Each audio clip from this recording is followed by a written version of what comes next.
Hello, good evening. कैसे हैं आप सब? मैं हूं एडवोकेट पल्लवी पाठक और मेरे चैनल में आप सबका बहुत बहुत स्वागत है। तो जैसा कि मैंने अपने प्रीवियस वीडियो में आपको सेक्शन 498A के बारे में बताया था, सारी चीज़ें बता चुकी थी। अब बचा था ट्रायल कोर्ट प्रक्रिया क्या होती है सेक्शन 498A से रिलेटेड। तो ट्रायल कोर्ट प्रक्रिया बची हुई थी और इससे पहले भी मैंने आपको कुछ प्रक्रिया बताई थी, बट मैंने कहा कि सेक्शन 498A की जो प्रक्रिया है मैं फिर से आपको सीरीज़ वाइज आपको बताऊंगी, क्योंकि इसी से रिलेटेड क्वेश्चंस मुझे बहुत ज़्यादा आ रहे थे कि मैम हमारे बाद इतने लंबित क्यों हो रहे हैं, ऐसा क्या कारण है। ये तो इतना गंभीर मामला होता है, इसमें तुरंत निपटारा होना चाहिए, तुरंत इसमें कार्यवाही होनी चाहिए, क्यों इस तरीके से किया जाता है। मैं आज वही सारी चीज़ें आपको बताऊंगी। अभी तक मैंने बताया कि कौन सी स्त्री किसके ऊपर मुकदमा कर सकती है, किसके थ्रू कर सकती है, कहाँ कर सकती है, ठीक है। अब मुकदमा होने के बाद वो क्या करेगी, कहाँ करेगी, कैसे करेगी, अब मैं वो सारी चीज़ें आपको बताने वाली हूँ। तो आइए शुरू करते हैं आज का अपना वीडियो। तो जैसा कि मैं बता रही थी सेक्शन 498A के तहत ट्रायल कोर्ट प्रक्रिया, तो पहला है कि जैसा कि पहले कहा गया है कि मुकदमे या आपराधिक अदालत की जो प्रक्रिया होती है एक प्राथमिकी या पुलिस शिकायत के उदाहरण के साथ शुरू की जाती है, ठीक है। इनके उदाहरण के साथ शुरू की जाती है। तो उसकी जो पहली प्रक्रिया होती है वो है एफआईआर, जो कि सीआरपीसी के 154 के तहत आता है। ये जो एफआईआर होती है ये पूरे मामले को गतिमान बनाने का बहुत ही महत्वपूर्ण अपना योगदान देती है। एफआईआर जैसा लिखा जाएगा उसी बेस पे आपका मुकदमा तैयार होगा, उतनी ही मजबूती आएगी। अगर एफआईआर में कुछ भी छानबीन में कमी हुई या फिर कुछ भी जांच पड़ताल, अब मैंने आपको अपने प्रीवियस वीडियो में बताया है एफआईआर में, इसीलिए मैं शुरू से बना रही हूँ कि एफआईआर क्या होता है, एनसीआर क्या होता है, इससे रिलेटेड बाकी सारी चीज़ें क्या होती हैं, कैसे होती हैं।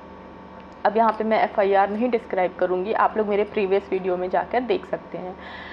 तो सीआरपीसी के 154 में एफआईआर को डिफ़ाइन की गई है और यहाँ पे एफआईआर ही आपके जो मुकदमे को की जो प्रक्रिया है उसको गतिमान बनाने में अपना महत्वपूर्ण योगदान देती है। दूसरा है अधिकारी द्वारा जांच या रिपोर्ट, जांच यानी इन्वेस्टिगेशन, और फिर जो रिपोर्ट लगती है वो रिपोर्ट लगाई जाएगी। ये होता है दूसरा कदम। पहला कदम था आपका एफआईआर, दूसरा कदम था जांच या रिपोर्ट अधिकारी द्वारा जो लगाई जाएगी।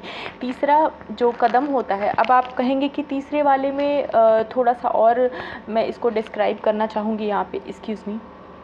तो जो होता है कि तथ्यों और परिस्थितियों की जांच करके, ठीक है, तथ्य जो होते हैं आपके मुकदमे के और परिस्थिति, किस परिस्थिति में वो फैसला लिया गया, वो कृत्य किया गया, वो अमानवीय कृत्य किया गया जिसकी वजह से आपको मुकदमा दर्ज कराना पड़ा, ये सारी परिस्थितियों की जांच और तथ्यों की जांच, साक्ष्य संग्रह और व्यक्तियों और अन्य जो आवश्यक कदम होते हैं उनकी जांच करके अधिकारी जो है एक जांच रिपोर्ट तैयार करता है।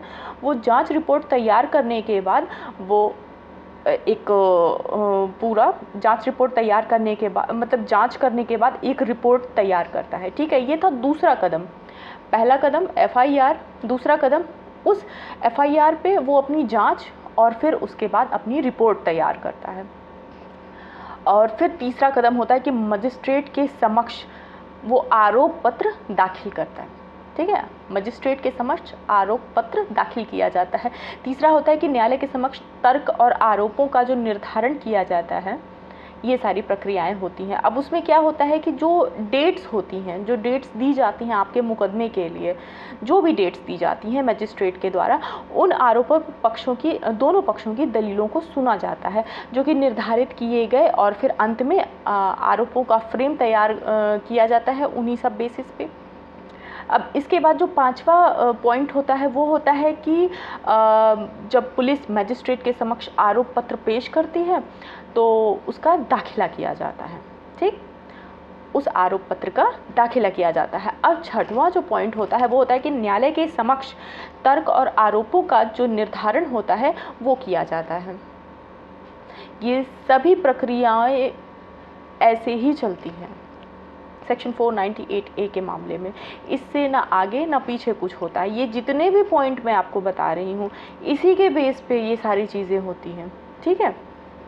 अब 6 पॉइंट आपको मेरे ख्याल से समझ में आ गए होंगे। 7वां है जो अपराध होता है उसके ऊपर दलीलें की जाती हैं। वो दलीलें आप नहीं करते हैं, वो वकील करता है। ठीक, वकील उन अपराधों के ऊपर दलील करता है। और फिर उसके बाद होता है अभियोजन द्वारा साक्ष्य संप्रस्तुत किया जाता है।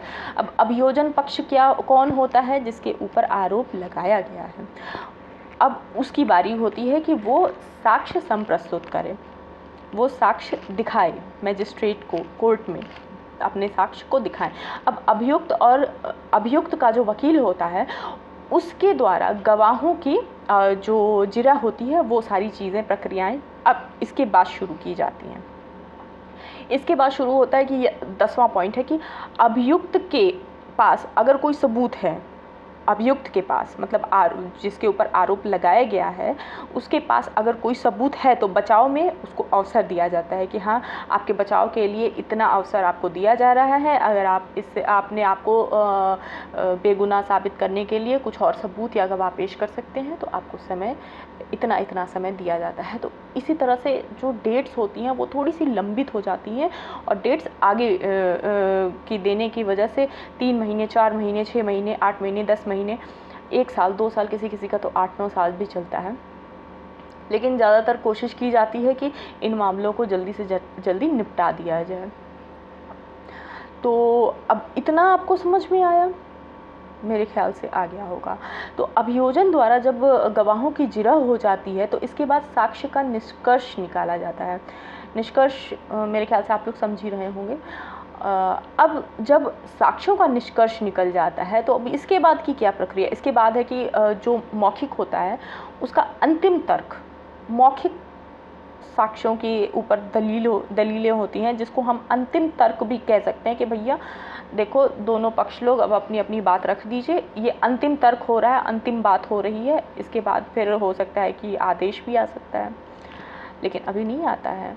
इसके बाद की और भी प्रक्रियाएं हैं, जैसे कि होता है आप दोनों पक्षों में तर्क, वाद विवाद, वकील एक दूसरे के ऊपर मतलब ये हमें ये संप्रस्तुत करना है, हमें ये संप्रस्तुत करना है, हमें एक और डेट चाहिए, ये सारी चीज़ें होती रहती हैं।